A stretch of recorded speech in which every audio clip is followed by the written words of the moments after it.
बिस्मिल्लाहिर्रहमानिर्रहीम। Educational problems in Pakistan series में next part है हमारा आज का, तालीम में सरमायाकारी, इन्वेस्टमेंट इन एजुकेशन। जितने भी प्रॉब्लम्स हम पहले डिस्कस करते आए हैं उसमें उनकी सब की अहमियत अपनी जगह पे है और उन सब का हल होना पाकिस्तान की मजमूई तालीमी तरक्की के लिए बेहद ज़रूरी है। मगर उन सारे प्रॉब्लम्स में से जो मोस्ट अंडरस्टैंडिंग के लिए ज़रूरी है लोगों के लिए, वो है तालीम में सरमायाकारी। या ये कॉन्सेप्ट हमारी हुक्मरान जमात को, हमारे माशरे के लोगों को अगर समझ आ गया तो फिर आप ये समझें कि बाकी सारे मसाइल को इंशाल्लाह ताला ये ऑटोमेटिकली हल कर देते हैं। दुनिया के तमाम एक्सपर्ट्स मुआशियात के जो होते हैं, इकनॉमिक्स के, वो इस चीज़ के कायल हैं कि तालीम की मुआशी और इक़्तिसादी अफादियत जो है वो, इसके बगैर कोई भी मुआशरा तरक्की नहीं कर सकता किसी भी पहलू से।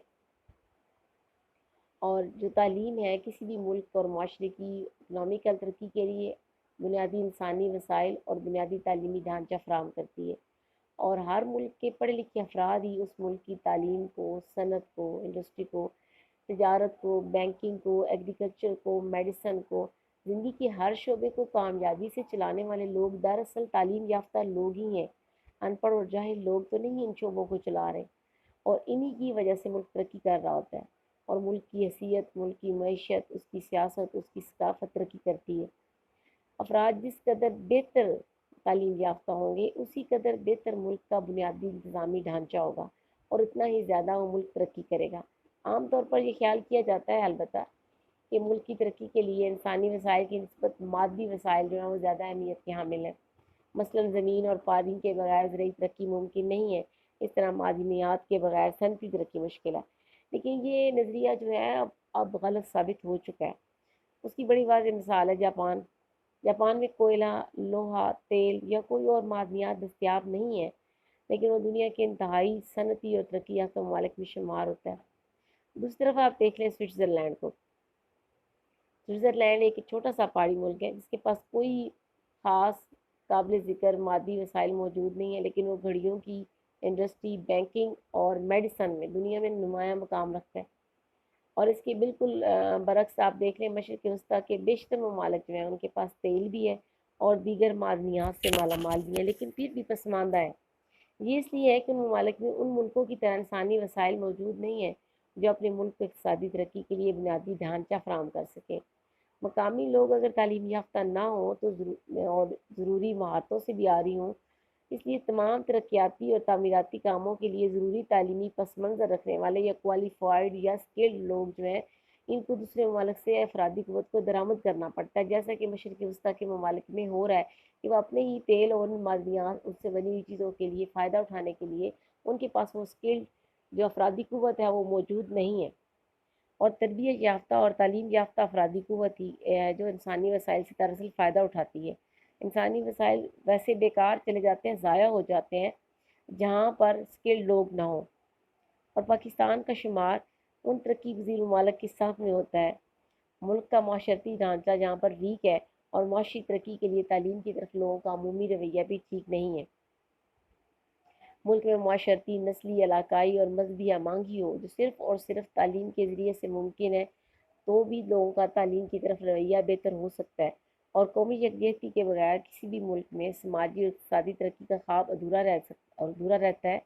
लिहाजा माशरती ढांचे में तब्दीलियाँ लाए बगैर हम अपने यहाँ से गुर्बत, भूख, बीमारी और जहालत का खात्मा नहीं कर सकते, लोगों का अमूमी रवैया तालीम की तरफ बेहतर नहीं कर सकते। और इस अमूमी रवैये को बेहतर करने के लिए, इस तबकाती तकसीम को रोकने के लिए और मुल्क के लोगों का माशरती रवैयों को बेहतर करने के लिए, हम आहंगी के लिए, इत्तेहाद के लिए भी बुनियादी तौर पर ज़रूरत है कि तालीम ही को आम किया जाए। जब ये सूरत हाल मुल्क के अंदर अमन वाली होगी तो भी तालीम की तरफ हम बढ़ते हैं। तालीम को आम करने के लिए वसाइल की ज़रूरत होती है और यूनेस्को की सिफारिशात के मुताबिक तरक्की पज़ीर ममालिक को मजमूई कौमी आमदनी का, नेशनल इनकम का कम अज़ कम 4% तालीम पर खर्च करना चाहिए। और यही सरमायाकारी मुल्क की इक़्तिसादी तरक्की में दरअसल बुनियादी किरदार अदा करती है। पाकिस्तान में अक़वाम मुत्तहिदा की तहकीकात के मुताबिक हकीकी शरह ख़वानगी अभी भी बहुत ज़्यादा नहीं है। ये जो 60% हम कहते हैं ना, दरअसल ये ट्रू लिटरेसी रेट नहीं है हमारा, जबकि इसमें इजाफे के लिए मज़ीद सरमायाकारी की ज़रूरत है। تعلیم میں سرمایہ کاری سے لوگوں کی شرح خواندگی بھی بڑھے گی اور جو لوگوں کی سوچ کو اور رویوں کو تبدیل کرنے کا باعث ہوگی۔ سرمایہ کاری کا جو لفظ ہے نا اس کو ایجوکیشن کے ساتھ ریلیٹ کر کے لوگ سمجھنے کے لیے تیار ہی نہیں ہے۔ سرمایہ کاری کے معنوں میں جب لوگ سوچتے ہیں تو صرف اور صرف ان کے ذہن میں آتا ہے ایک بزنس یا ایک شاپ جس میں وہ پیسہ لگاتے ہیں، کچھ عرصے بعد اگلے مہینے 2 مہینے سال کے بعد ان کے پاس پیسے آنا شروع کر دیتے ہیں۔ تعلیم کو انویسٹمنٹ نہیں مانتے عمومی طور پر لوگ، اور عالمی ماہرین مان چکے ہیں۔ اور جیسے ابھی میں نے آپ کو سوئٹزرلینڈ کی، مشرق وسطیٰ کی، جاپان کی مثال دی، جب تک ہم ایجوکیشن کو انویسٹمنٹ نہیں سمجھ سکتے، نہیں سمجھتے، اس وقت تک چینج نہیں آ سکتی۔ لیکن ایجوکیشن انویسٹمنٹ کیسے ہے؟ ایجوکیشن انویسٹمنٹ اس طرح سے ہے کہ اگر آپ اپنی یوتھ پر آج اپنا سرمایہ، آج اپنا ٹائم اور اپنے پیسے 14 سال، 12 سال، 16 سال لگا رہے ہیں تو دیگر سرمایہ کاری کی طرح یہ ہوگا کہ آپ کو فوری طور پر اس کا ہو سکتا ہے نیکسٹ منتھ کچھ تھاؤزینڈ، کچھ روپیز نہ ملے، لیکن ان دا لانگ رن جو آپ کو، آپ کے خاندان کو، جو آپ کے معاشرے کو، جو آپ کے ملک کو بدل دینے والی سرمایہ کاری ہے، اور جس کا نفع ہمیشہ جاری رہتا ہے، وہ صرف تعلیم پر لگایا جانے والا پیسہ ہے۔ اور سرمایہ کاری صرف پیسے سے نہیں ہوتی، سرمایہ کاری میں پیسہ اور انسانی وسائل دونوں لگتے ہیں، اور تعلیم ہی وہ واحد سرمایہ کاری ہے جہاں پر لگایا ہوا پیسہ اور انسانی وسائل آپ کو اتنا فائدہ دیتے ہیں جتنا کہ عمومی سرمایہ کاری جو دیگر صرف پیسے سے ہو رہی ہوتی ہے وہ نہیں دیتے۔ اور کوئی بھی ملک اور قوم ترقی نہیں کر سکتے جب تک کہ وہ تعلیم پر انویسٹ کرنا نہیں شروع کریں گے۔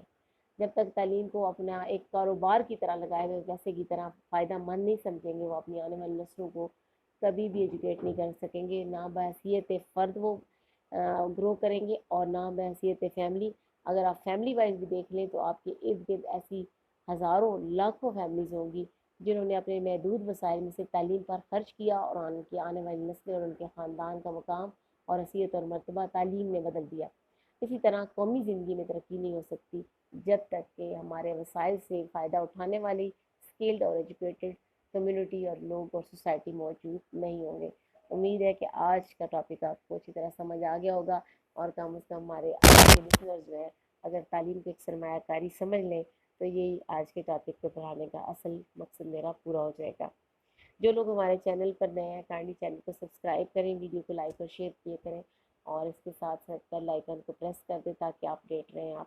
اور جو لوگ ہمارے اسٹوڈنٹس ہیں اس چینل پر، وہ اس ٹاپک کے حوالے سے یاد رکھیے گا کہ تعلیم میں سرمایہ کاری جو ہے، یہ ٹاپک ایگزام کے پوائنٹ آف ویو سے بہت امپورٹنٹ ہے، اور اس میں یہ آپ سے کہا جاتا ہے کہ اس میں دلائل دیں اور مثالوں سے واضح کریں کہ کیا واقعی تعلیم ایک سرمایہ کاری ہے۔ تو اس میں آپ نے تمام دلائل اور مثالوں کو واضح طور پر لکھنا ہوتا ہے۔ Wish you all the best. اللہ حافظ۔